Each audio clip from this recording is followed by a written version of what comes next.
Thank you so much for being here. This is something different we're trying this year, do a little bit base information on the organization, introduce you to some folks, and then if you haven't had an opportunity to make it to a regional event, or if there hasn't been one held in your area, this is just another way for us to kind of get to know you and for you to kind of get to know the organization as well. So we appreciate you taking the time out of your busy day to be with us. I'll start with, my name's Casey Chrisman. I am the VP Recruitment. So I'm also class of 2023. And we're just really happy to be spending some time with you today. I'd like to introduce you to our panelists that are going to be covering some basics about the organization for us. First of all, we have our 2026 Texas Lyceum President, Creighton Webb, class of 2018. We have our President-elect, J.R. Trevino, class of 2020. We have our Chairwoman, Molly Quirk, class of 2018. We have our current VP Recruitment, Kathleen Burrell, also class of 2023, my class. Our incoming VP Recruitment, Jesse Ozuna, class of 2024. And of course, Logan Bashterda, our amazing administrator, calling in from AMC. So I'm going to give each of them a few seconds to just kind of talk about their experience with the Lyceum.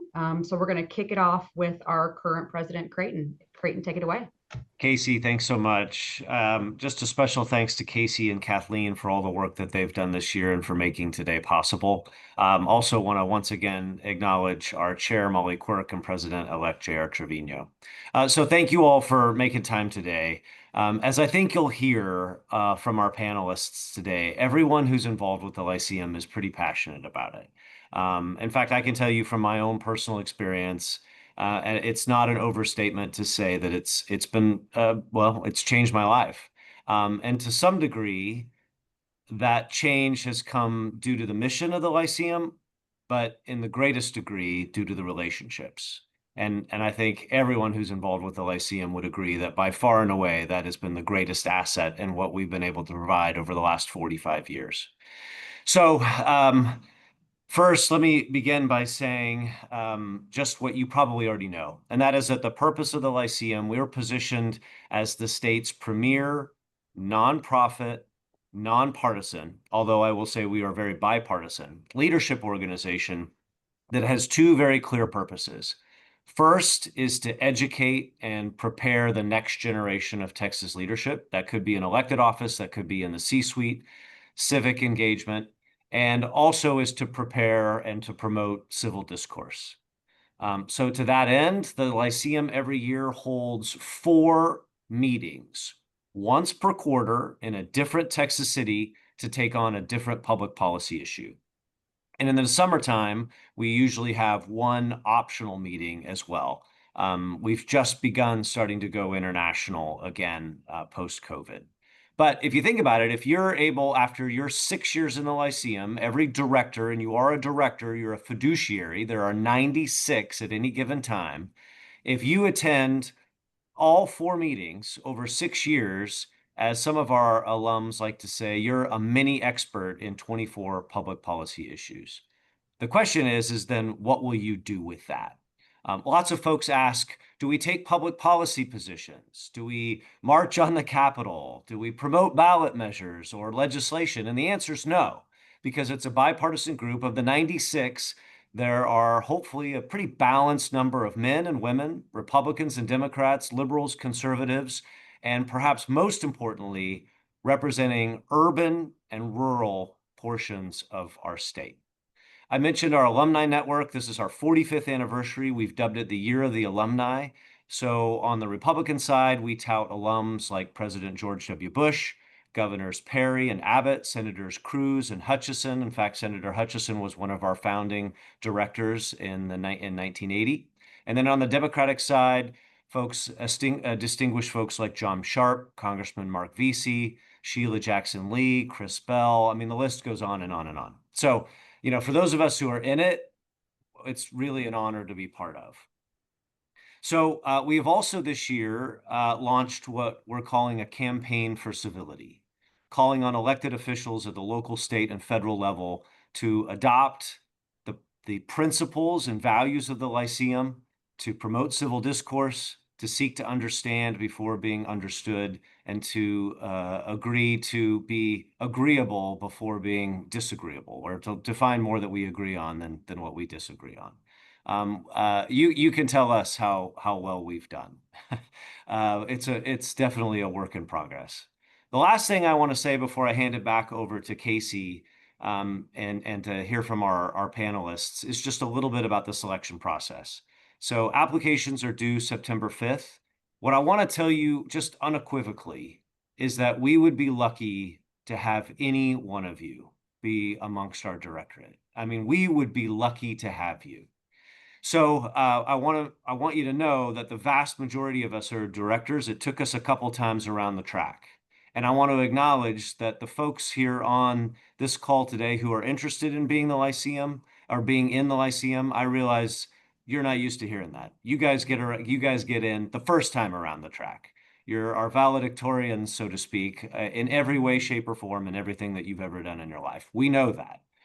So what becomes apparent when when you're part of the selection process is that it really has to do with not who's qualified, because frankly, everybody who applies is qualified. It has to do with what does the Lyceum need right now? Going back to men, women, urban, rural, liberal, conservative, in order to make sure that that 96 really is representative of the state of Texas as best we can make it based on the applicants that we get. Last, this is not an at-large vote by the Lyceum as a whole. I mean, can you imagine if 96 people voted on the 90 to 100 applicants that we get every year? We couldn't possibly do a good job of really making sure that we vet everybody and go through everything line by line, all the recommendations, all the comments that we get from directors who know you. There are 7 members of the annual nominating committee. They include the 4 officers. JR, Molly, raise your hand. Right. So, and then our immediate past chair. And then there are 3 at-large members who are elected by the body. We have 2 of them on the call right now, Jen Wilder from Lewisville, Texas, and Wendy Cook from Canadian, Texas. And then we have one other, Glenwood Hill, who is from Dallas, who wasn't able to join us today. So those 3 are elected by the body as a whole, go through every application, every recommendation, every comment that's made by every director. I was on it for the first time last year, and I can tell you it is an exhaustive process. To be honest with you, I thought we'd go in the room and the top 20% would be automatically in, and the bottom 20% would be automatically out. Nope. We talked about every single candidate and went through every single document. It was exhaustive, it was thorough, and it was the real deal. So I'm going to stop there, and I'm going to just say thank you again for your interest in the Lyceum. And I again want to say that we would be lucky to have you as a director. So we really appreciate your interest, and I hope that all of your questions get answered today from our panelists, because let me tell you, you're hearing from some of the best of the best. It's kind of like hearing from shining stars amongst amazing stars. But I think you're going to enjoy your experience today. It's an honor to be with you. It's an honor to be a president of this incredible organization with its 45-year history. And Kathleen and Casey, once again, thank you for including me, and thank you for making today possible. Thank you, Creighton. Appreciate everything you do for the organization. We're going to move on to our immediate past president and our current chairwoman, Molly Quirk, also class of 2018 with Creighton Webb.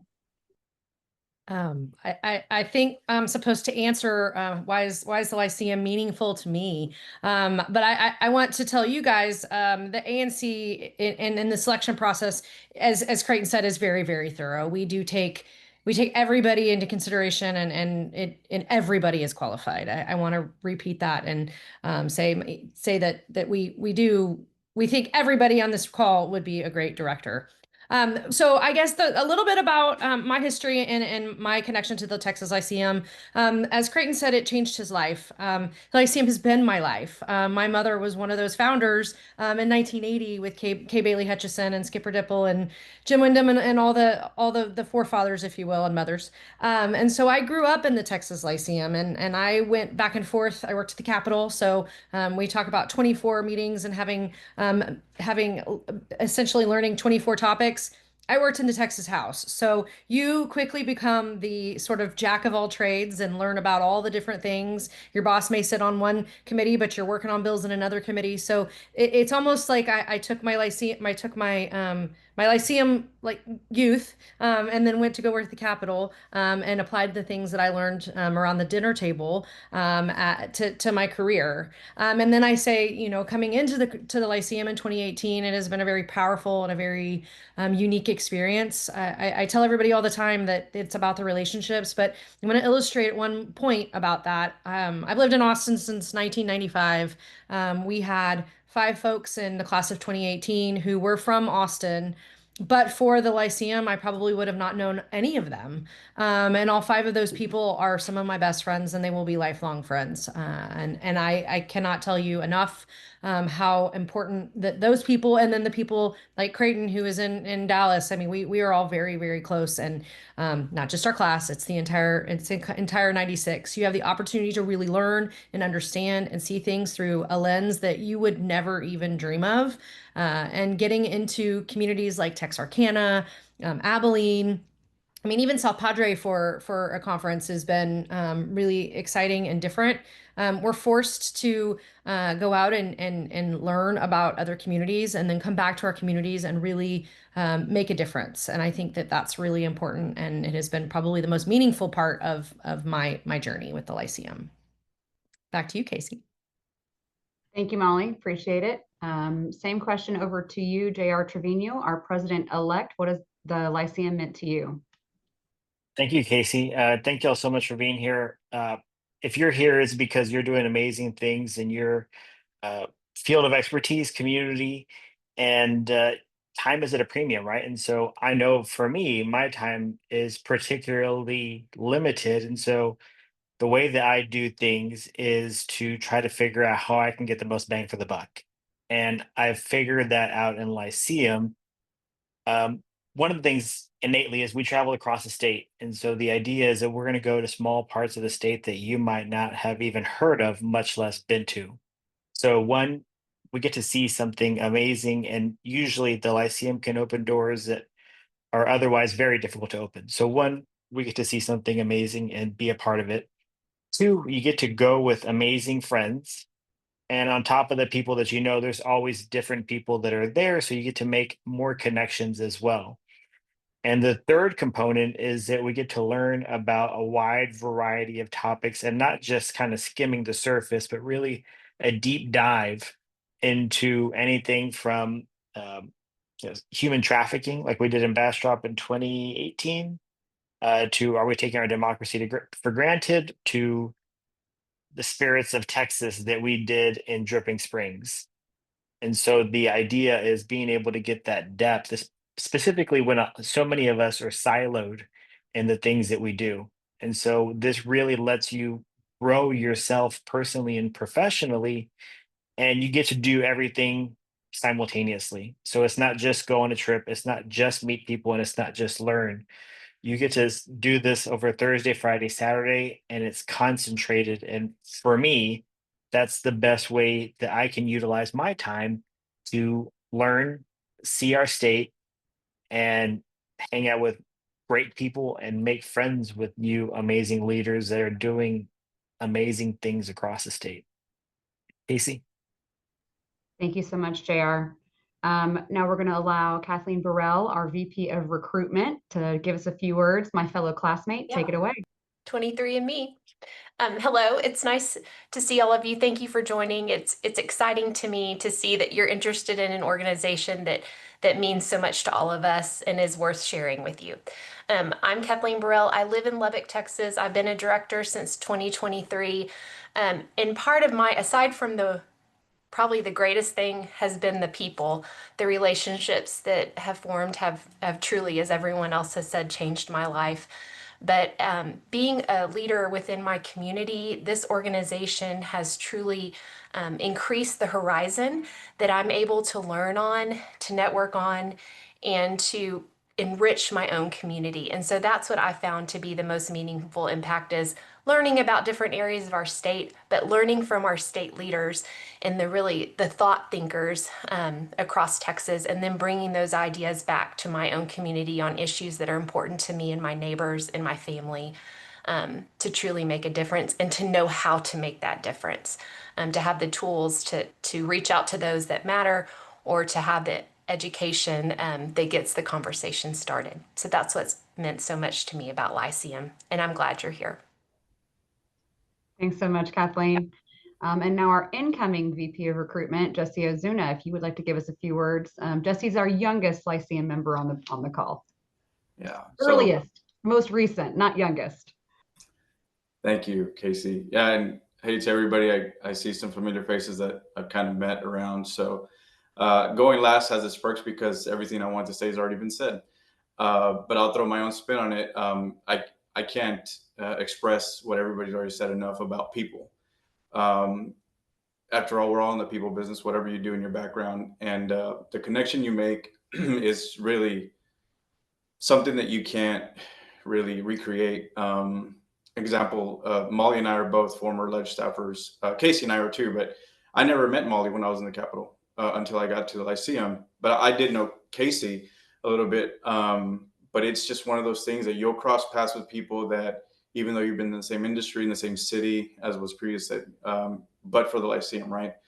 And then the topics that we discuss is, you think you know something until you take a deeper dive. We studied water in Texarkana last year, and I used to work for a governmental entity down in South Texas. I'm from McAllen, right on the river, and I thought I knew water until I went to Texarkana. And yes, it reinforced what I already knew, but it opened my eyes to water issues around the state that I wouldn't have even thought of had it not been for that first conference. That was my very first conference, so right off the gate, I was like, okay, this is going to be something pretty cool. So but yeah, other than that, the people, I mean, the conversations you have, you get to do life with people. Yes, we're a professional organization, but we're very personal. We kind of walk with each other through life events that, you can't ever have too many friends and too many people supporting you in those dark times. And life is going to life, and you will get to have more people on your corner to walk through those seasons. So that's, for me, it's the friends I've made that are probably going to be friends for life, unless they get me upset. But I'm just kidding. But welcome, everybody. Thank you all so much. And I'll turn it back to you, Casey. Thanks, Jesse. Appreciate it. I would also like for Logan Bisterda from AMC to say a few words about being kind of the manager of everything that we do with the Texas Lyceum. Logan. Sure. My name is Logan Bisterda. I am your association director for the Texas Lyceum. So I work for a management company, and we have worked with the Lyceum for almost 5 years. We're going into 5 years next year. So it's been wonderful to get to know and work with everyone. I tell you, the biggest thing I say is, like, this is really an opportunity that you can be yourself. So your accomplishments help get you in, but once you're in the Lyceum, you are you. And I think that's a very unique atmosphere and dynamic that really bring a different spin on this association than compared to other professional organizations that you might be in. We answer all questions. So if you have any issues with your application or anything that you need help with, we have a team of 4, so we're happy to help. Pick up anything. I know I got a couple emails this morning about logins and stuff like that or whatnot, but please let us know if you have any issues getting through the application process. And yeah, I think, Molly and Creighton touched on this.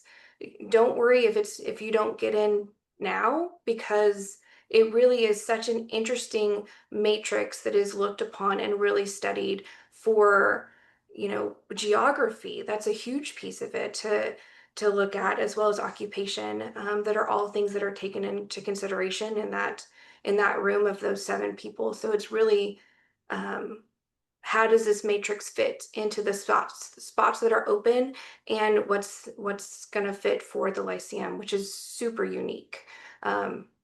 And yeah, very unique. Thank you so much, Logan. We're very grateful for everything you do for the organization.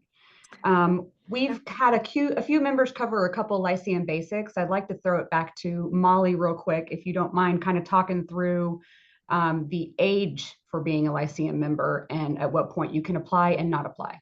Sure. I don't think there's a floor. I think anybody at any age can apply. I think that I would caution somebody who's 25 from applying just because they haven't lifed a lot.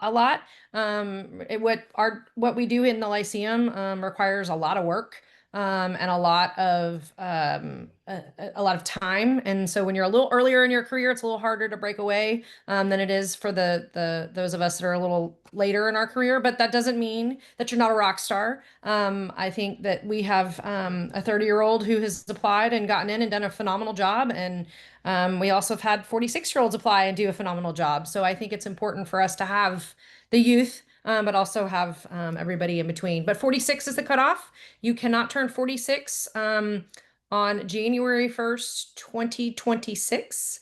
So if you turn 46 on January 2nd, I think you're okay, but January 1st, you have to be, you cannot be older than 46. That's correct, right? I feel like I just said that and it's not right, but it is. Yes, you said it correct. I said it correctly. So, but the age, and we get a lot of questions about age. We are an organization where we are trying to build future leaders, and a lot of times those folks that are a little older, there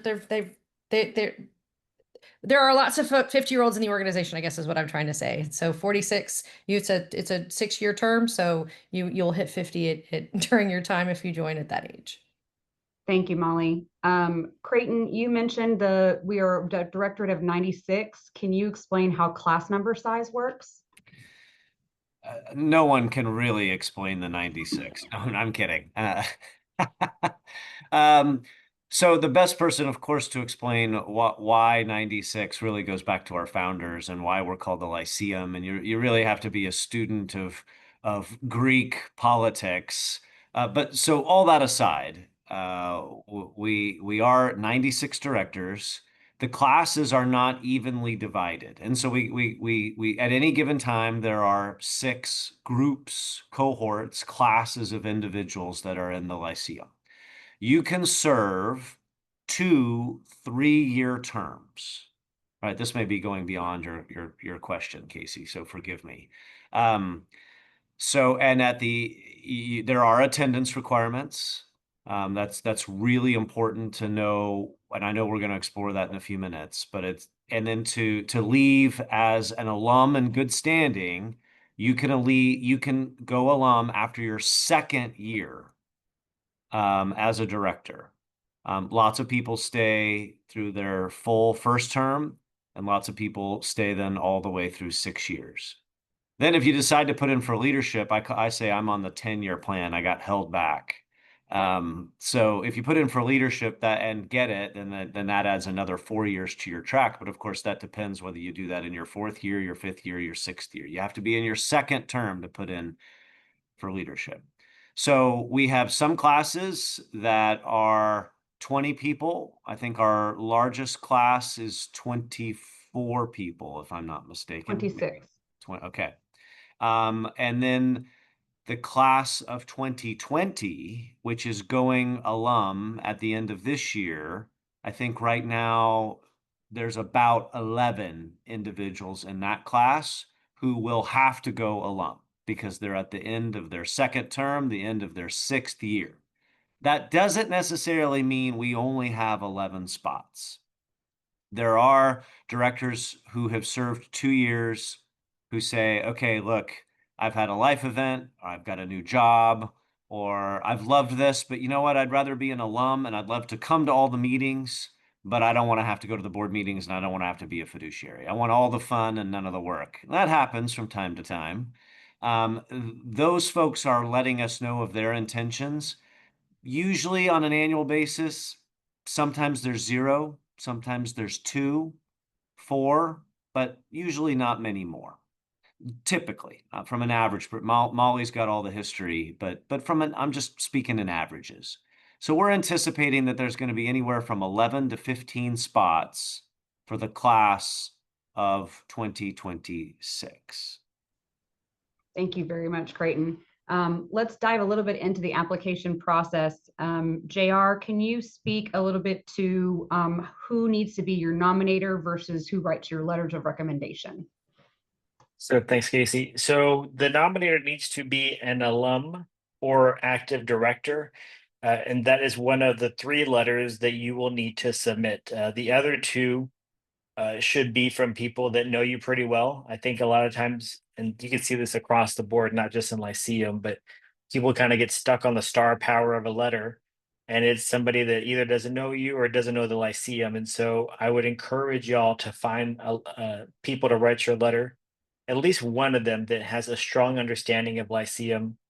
A lot of times we'll also see somebody that didn't really participate in Lyceum, but they're there in name, and so that doesn't carry as much weight as much as somebody like Casey, Kathleen, or Jen that are here, or Wendy that are kind of here in the trenches doing the work. And so, best advice is make sure they know you, and make sure at least one of them knows the Lyceum.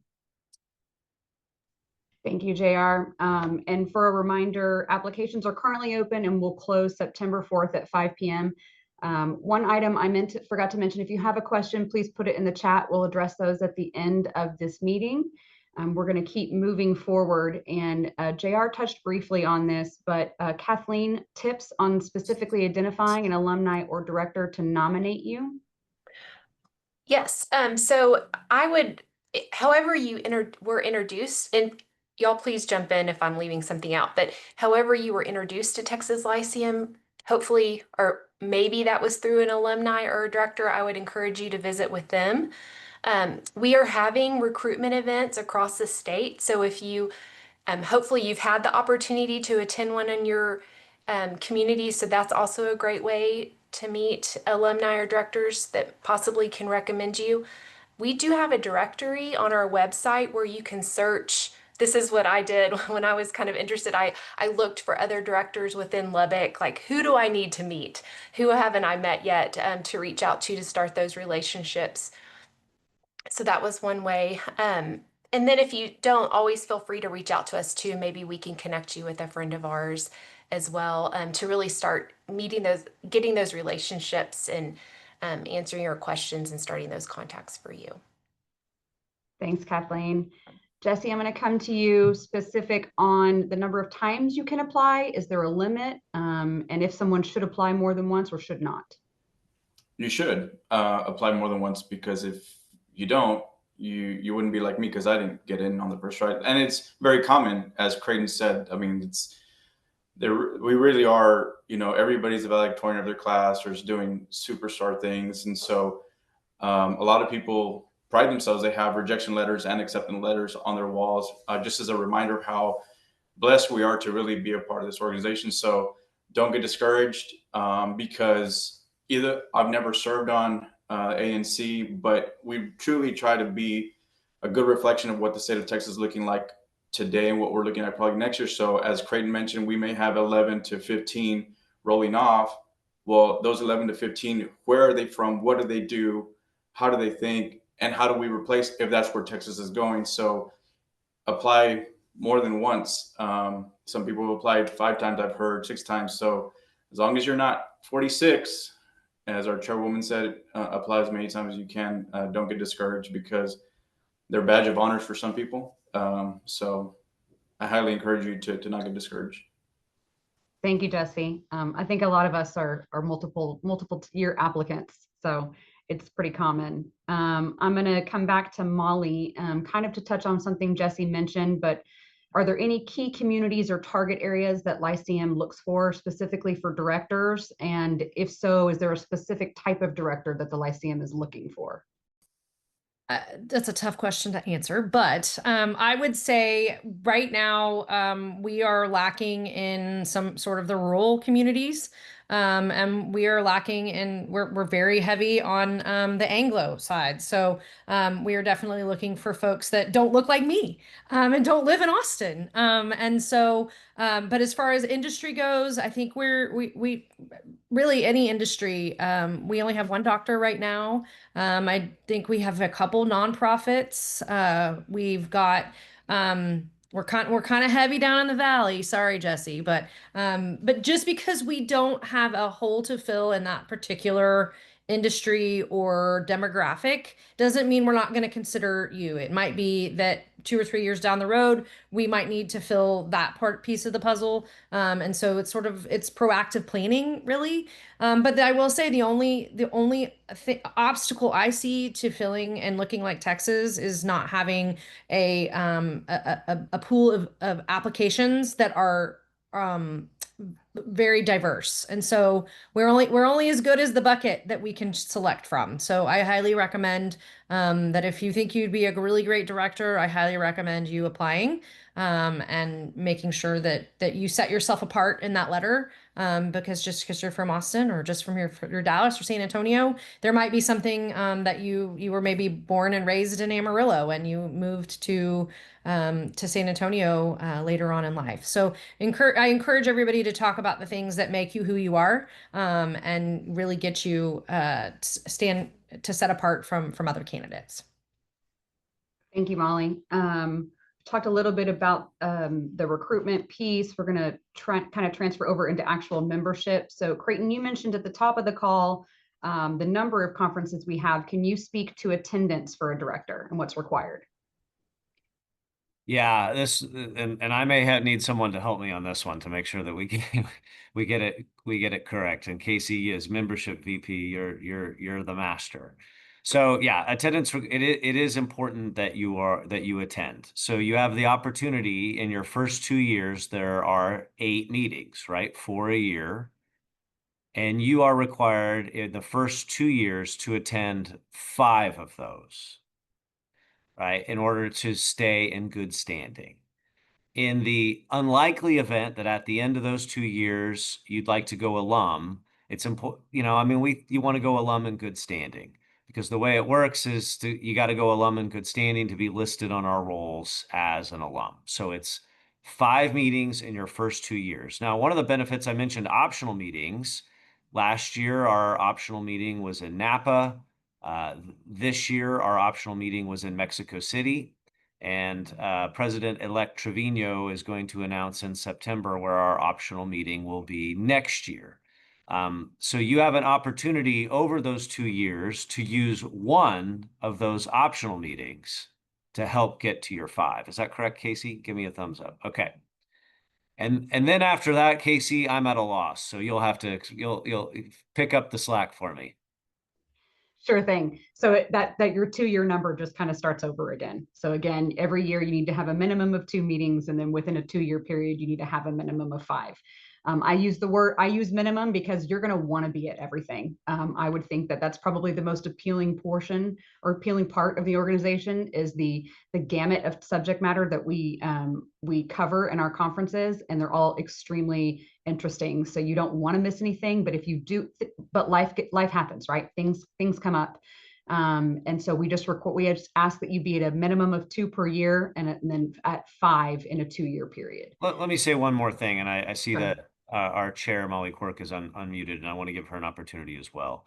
So this is not just about bare minimum. We have had directors in the past, a long time ago, show up to what we call the hospitality suite on Thursday night, and that's it. And they say that they've attended. We've had directors who very rarely, but from time to time, will show up to the opening reception and say, hey, I attended. That's not what we mean. That's not the real deal. So I think it's really important to determine between what the bylaws say, and we actually are addressing that, versus and what the rules require versus what in spirit we require. And one of the ongoing debates is what's more important, the board meeting on Saturday morning or the conference where we discuss and hear all the policy matters? I will tell you both. You're a fiduciary of the organization, you should come to the board meeting. But if you're missing out on the substance of a conference, which that's what we do, is put on meetings, you're missing out as well, and you're taking somebody else's seat. Thanks for that lead in, Creighton. I'm going to ask Molly real quick. You mentioned being a fiduciary for the organization. So Molly, are there financial requirements or fundraising responsibilities for a director? Yes, and I'm going to go back to the attendance piece, and then I'll come back to the financial obligations. I also want to make it very clear that and I said it earlier, that the time commitment for the Lyceum isn't just coming to conferences. We could not put on a conference if it was not for our directors. Every single person who is on this call right now who is a Lyceum director has either put on a meeting or been on a meeting committee, or they're in the middle of putting on a meeting, and it is very important that we roll up our sleeves and we do the work. Again, it's the attendance question is a good one. But in order for our organization to do what it does and be the very best that it is, we don't just have Logan, we have the 96 directors who are really doing the heavy lift. Whether that's the poll, that's the communications folks, that's our fundraise development and stewardship group. Like we're all doing the work. It is a heavy lift. And if it wasn't for us, we wouldn't. I think somebody asked me what Lyceum Magic was last week, and I think that's the Lyceum Magic, is the love for the organization and the passion for the organization to share what it is that we're doing. I'm going to shift to the answer about financial responsibilities. Dues are $1,500. And that is to go to all 4 of the quarterly meetings. Your annual or your optional meeting is not covered in that in your dues, so that is a little bit extra. We try to keep that registration lower, but sometimes you can't, because and by lower I mean between $500 and $1,000 has kind of been the fee for that meeting. There are travel expenses along with that, so a lot of times we will bunk up with each other at meetings to save a little bit of money if our spouses are not coming with us. But it can be expensive, so definitely plan for that. I have not done the calculations of what it does, but some folks have their offices, their workplace can cover some of the costs, and then we also do have dues relief. So if you do find yourself in a situation where you're not able to cover that $1,500 for a calendar year, that we have an operating committee that will take a look at that and consider your request for dues relief. So we do have some financial support for our directors, and it is something that we do consider. Does that answer the question? Oh, and fundraising. The fundraising piece, it takes about $7,500 per director to run this organization. So what that means is that we have a give or get goal for each director for $7,500. That can come from you writing a personal check and being a sponsor, or that could be you saying, hey, you know what, development stewardship team, I know of like 4 companies that would be really interested in the Q3 meeting. I'd love to set you up with those calls. Or they really love the organization and I'm going to set you up with these calls. If you're not good at asking for money, that's okay. There are plenty of us that will do it. And then we also have some really great tools that we'll be rolling out this fall to help train some folks who aren't comfortable asking for money to do that. And unfortunately, things are more expensive than they were 4 or 5 years ago, and we have to raise money to cover some of our operational and obviously some of our fund costs. Thank you, Molly. And that also allows us to keep our dues at a lower level by asking everyone to participate in the fundraising piece. I'm going to jump over to JR real quick. So what you've done your active time as a director, you go to being an alumni, everyone talks about this being a lifelong journey. How do alumni stay active in the organization?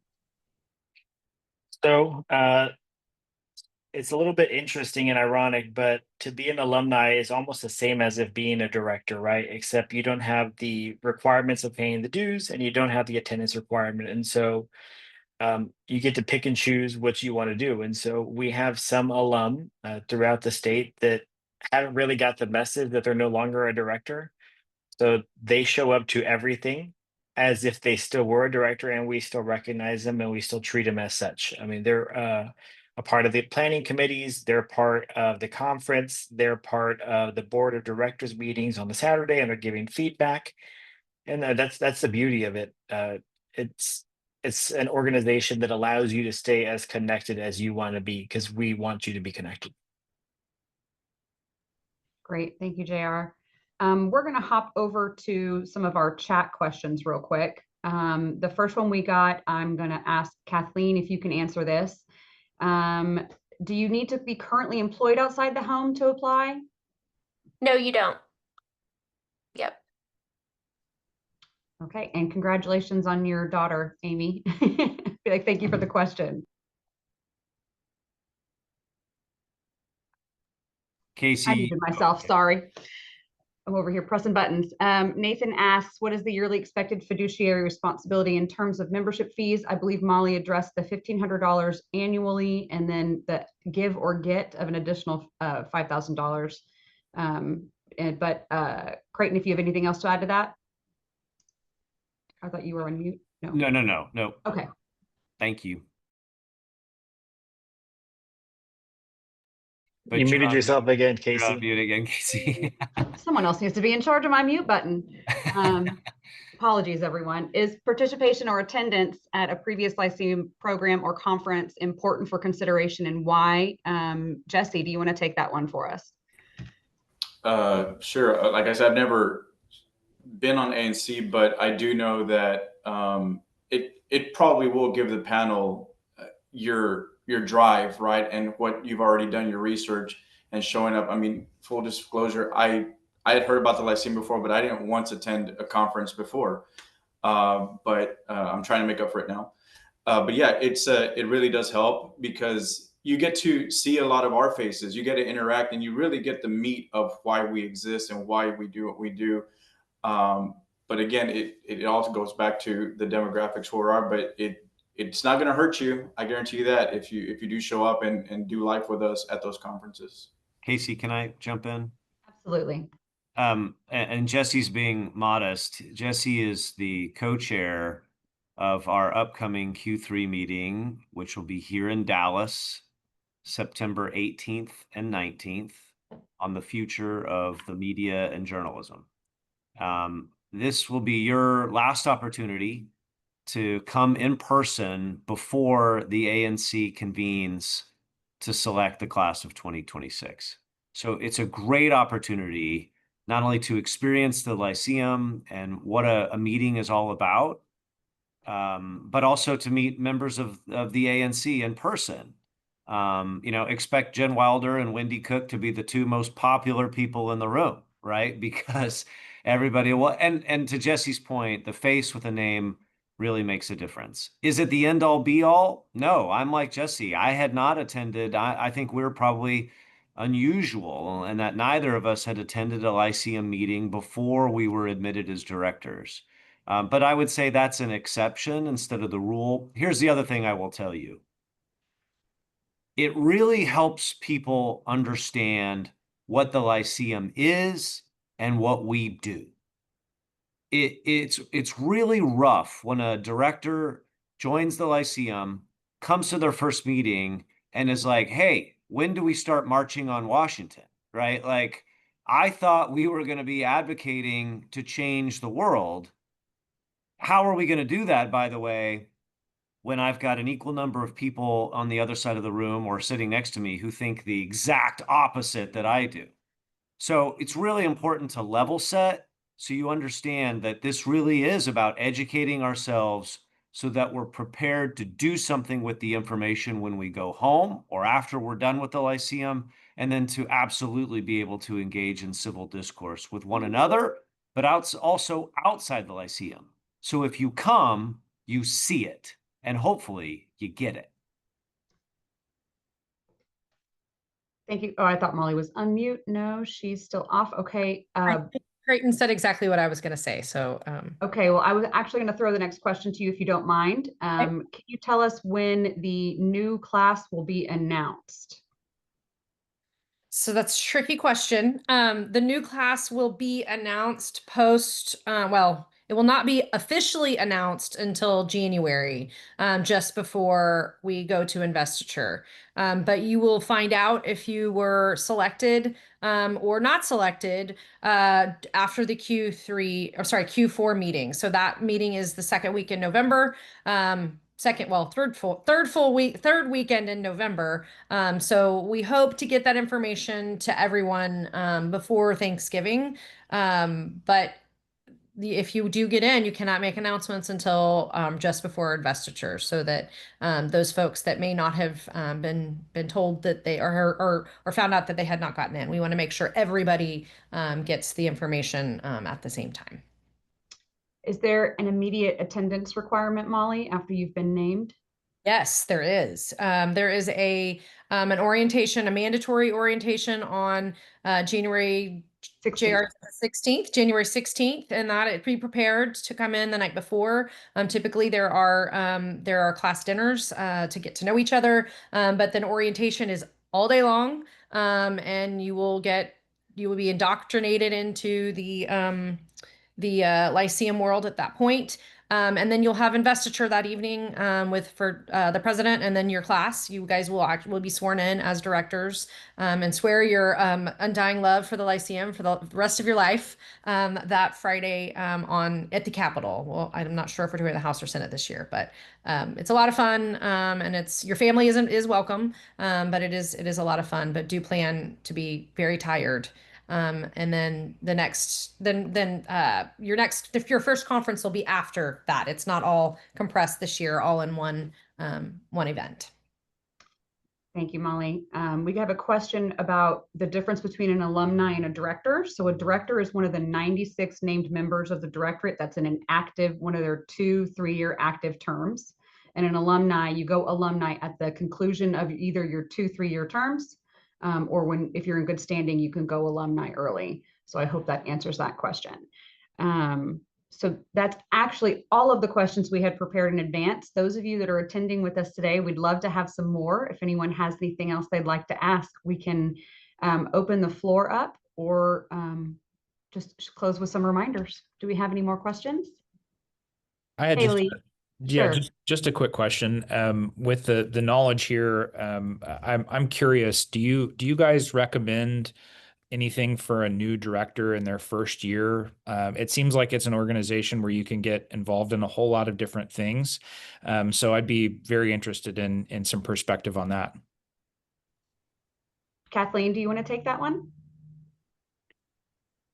I would say, in how to get involved your first year, if I'm understanding the correct question correctly, just volunteer. As soon as you join with our Q1 conference, you'll start to see opportunities to be a timekeeper, or a panel wrangler, like a speaker wrangler or a greeter. And so just say yes and volunteer. It's fun because you get to meet members of your class and other directors.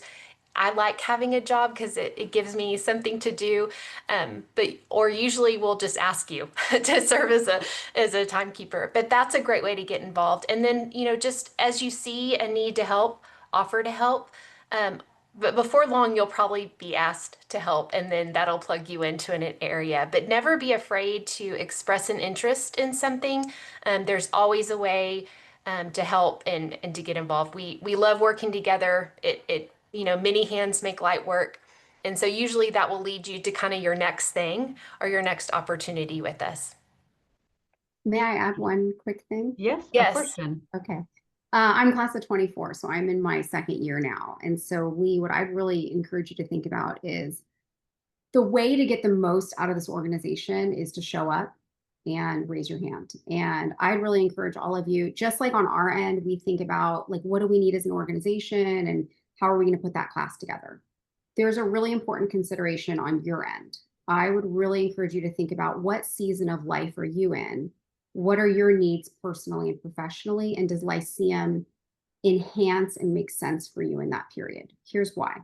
Your first year, it would be awesome if you can go to all the conferences, at least the 4 main ones, or at least start out with that as a goal. And then if you don't make it to all of them, it doesn't work. Maybe it doesn't, life happens. But I know my first year I attended them, and that's the best way to start building those deep bonds with your class and people outside your class. And that gives you a foundation to then build upon later. So that's my perspective. It's not a rule, but I wouldn't go into the organization thinking about the minimum attendance. I would go into it thinking about, if I'm going to take one of those 96 spots, this is a working organization. I want to make sure, I think I'm at a point in life when I can attend the majority of the conferences. I go in with that as your aim, knowing most of the conferences take place, you get in like late on, like Thursday afternoon, they kick off Thursday evening. Usually it's all day Friday and a board meeting on Saturday. And so I would think about, if your personal circumstances, your professional circumstances can support that, because that's going to be how you build all those relationships. And then start raising your hand, within your couple of terms in leadership. Aim to co-chair a meeting, aim to be on the executive committee. And if you go in with that kind of attitude and thinking you can make that kind of commitment, then this is probably the right time to be doing Lyceum. Like, I would aim high. And I'm going to add to that. Oh. There is an award for you if you have perfect attendance, and it's called the Russ Frank Award. And every year it's a little different. But we had a director who had perfect attendance. I guess he was in class of, I think 21 of the early 20s. Anyway, I'm not telling. He's a director from Houston, and he came to every single meeting. And so we created an award for him. And so those directors who at the end of their 6-year term have gone to every regular quarterly meeting, they get an award. So there's incentive for that too.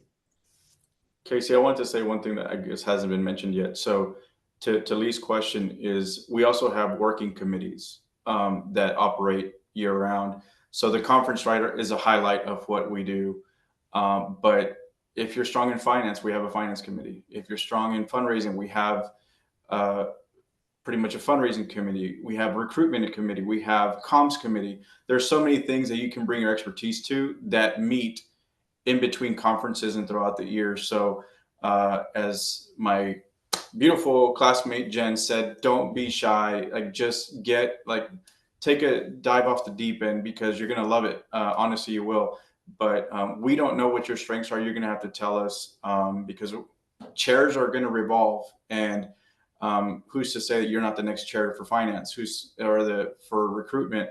But again, everybody's really good at what we do, but you need to tell us what you feel comfortable and how you can help us out. So I felt like we had to mention the working committees, because that's the powerhouse behind how we get to our conferences and meet our goals. So for the sake of being provocative and providing a different point of view, Casey, can I say something? So, okay, I had a different experience than everybody. I guess look, everybody on this call, you guys were always the first to sign up. And then you were always the president or the chair. I mean, let's be honest, because that's who you are. Well, when I got into the Lyceum, I had just bought a business within the last 4 or 5 months, and I really decided to be very intentional. And I thought, you know what? I'm just going to kind of sit back and watch and get the lay of the land first, and really kind of do something that I had never done, which was maybe listen first before I know everybody said dive in. I decided not to dive in. I wanted to kind of see what this whole thing was all about. And then, the other thing that happened is during our orientation, the person who ran our orientation, Molly, was there. They said, don't expect a call. No one's going to beg you to get involved in the Lyceum. If you want to do it, step up. And so I thought, you know what? Great. I'm not going to call.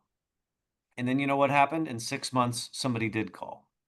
And it is kind of a Lyceum tradition. If there's a meeting held in your hometown, that everybody who's from that area serves on the committee.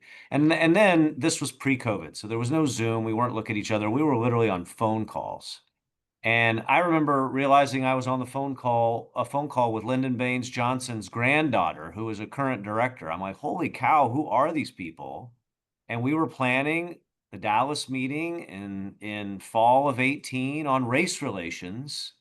And it was such a good way to I guess, kind of slow roll and to come in smooth and to listen, but to be part of it when it really counted. So there's lots of ways to do this, but they all end up the same way, which is to get a lot out of it, you got to put something into it. Well, and I want to piggyback on that. I think you've got the chair and the president who are from the same class, and we served back to back. And I had a completely different experience because I jumped in immediately. Granted, I have a different history with the organization, but I was PubCon chair for 2019. So I mean, hit the ground running and play. And so we worked really hard that first year. I was on the executive committee the first year. I did all the things. So I think the path to leadership is also it's also a journey. So you've seen one who sort of sat back and observed, and then one who just jumped in, and we both ended up in the same place, which is kind of cool. Thank you both for chiming in on that. We have reached almost the close. I would like to do one last round of rapid fire for our panelists. I'm going to start with JR. Give us just a quick close on anything from today that you would like to wrap up on. So I jumped in the truck to make it to a meeting. As y'all will get to know if you join, that's where I spend the majority of my time. I really am proud of y'all for being here, pushing your limits to do something more for yourself, personally and professionally. The Lyceum is an amazing organization where you'll make not only great professional friends, but great personal friends, and they're going to be the ones that are supporting you in all aspects of life going forward. So I hope that y'all will seriously consider taking the additional step to apply and be part of the directors so that we can continue to move our state forward. Our founders believe that as Texas goes is as the country goes, which is why it's so important for us to work together to make Texas the best that it can possibly be. Great. Thank you, JR. Jesse, anything to close? I'm just excited that we have a good crop of folks that are interested. So just stay motivated, come to the meetings. Look forward to meeting some of y'all in Dallas. We need you to come. I want you to come, specifically as a co-chair. Welcome you guys, and hopefully we can answer any questions y'all have in person. Thank y'all for joining. Yes, please. If you do come to Dallas, make sure to come and say hi to us so we can meet you in person. Kathleen, anything to close? Just do it. Just apply. Don't worry about it. Put your name in the hat. We'd love to see it, and then come to Dallas. Come see us. We want to meet you. And good luck. Thanks, Kathleen. Molly, anything to close? Sure. I'm super excited to see these faces. I know some of you, but I don't know all of you. And I invite you to reach out to me. I'm available to answer questions. And as the member of one of the members of the ANC, I'd love to get to know you more. So please reach out to me. I'm easy to find, but you can find me if you just Google me. All the things come up. So again, thank you. And as Kathleen said, just do it. I think that you'll find it rewarding. And I think that if you come to a meeting or two, you can't come to the one in at the end of the year, but we will announce meetings for next year. If you aren't successful this time, please join us next year too. Thank you, Molly. And then to bookend, you opened, and now let's close it out, Creighton. Well, thank you again to Casey and Kathleen for making today possible, and for Jesse, Molly, and JR for being part of it, Jen and Wendy for joining. We're living in serious times with serious issues. And what troubles me the most is we just can't seem to talk to one another in order to solve those problems. The sides are racing to the sides. And now more than ever, we need the mission of the Texas Lyceum, which is to promote civil discourse. We need to be able to disagree without being disagreeable. So if you're someone who's interested in learning about the issues and doing something about it, but you're just as interested in listening and learning as you are talking, I hope you will join us, because we need you. We need leadership, and not just in the Lyceum. We need it in our state, in our municipalities, and in our nation. We're looking for serious leaders who want to help us make sure not just that we make the right decisions, but that we do it the right way, and that we stay true to our principles of our democracy, which I think not only have stood the test of time, but are at the foundation of what the Texas Lyceum is all about. Thank you. Thanks, Creighton. Couple reminders. Logan has dropped the information for the Dallas conference in the chat. You can also find it at texaslyceum.org. We've also had a couple of our ANC members, Wendy and Molly and Jen, drop their email addresses into the chat, and it looks like Creighton's typing too. If you need to get a hold of any of them, they would be happy to meet and chat with you. we're just really grateful to have all of you here today. Please let us know if we can answer any questions for you later on. And we are exactly at 1 o'clock. So thanks so much, everyone. I hope you'll have a great day.